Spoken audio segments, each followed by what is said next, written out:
Përshëndetje.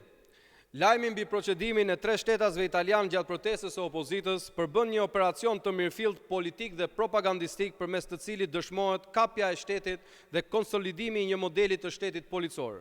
Me datën 8 maj u publikua lajmi se 3 shtetas italian ishin shoqëruar në polici gjatë protestës së opozitës.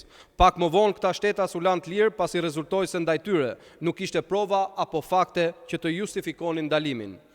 Ky fakt dëshmoi se policia kryen arrestime dhe shoqërime pa bazë ligjore, vetëm për të krijuar klim frike dhe terrori ndaj qytetarëve dhe protestuesve opozitar.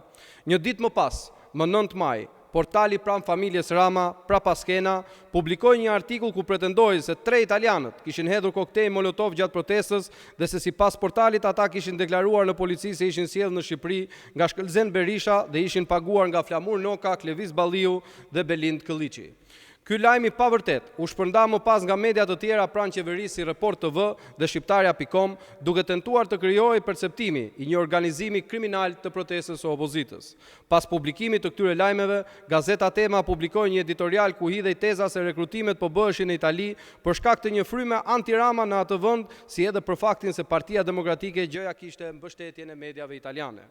Më datë 10 maj, për të mbështetur më tej këtë narrativ në televizionin e ABC News, u transmetua një intervistë ku personat paraqitur si analist apo ekspert të sigurisë pretendonin se 3 shtetasit italian kishin hedhur Molotov dhe kishin dhënë deklarime të detajuara në polici. Në fund të kësaj fushate mediatike reagoi edhe kryetari i grupit parlamentar të Partisë Socialiste, Taoland Balla, i cili deklaroi publikisht: "Mirë që dhunuan policin, por kush i solli italianët me Molotov?" Kjo deklaratë u paraqit si fakt i kryer pavarësisht mungesës së provave dhe vendimeve gjyqësore. Më pas ky reagim u shpërnda dhe u amplifikua nga një pjesë e madhe e mediave kombëtare, duke forcuar më tej narrativën e ndërtuar kundër protestës së opozitës.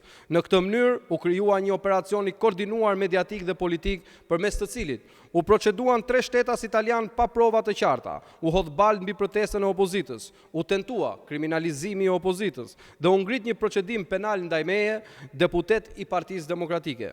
Ky mekanizëm ngjan me praktikat e ish-sigurimit shtetit ku pushteti prodhonte dëshmi të fabrikuara dhe akuza të pabazuara për të goditur kundërshtarët politik dhe për të krijuar armiq të brendshëm apo armiq të jashtëm.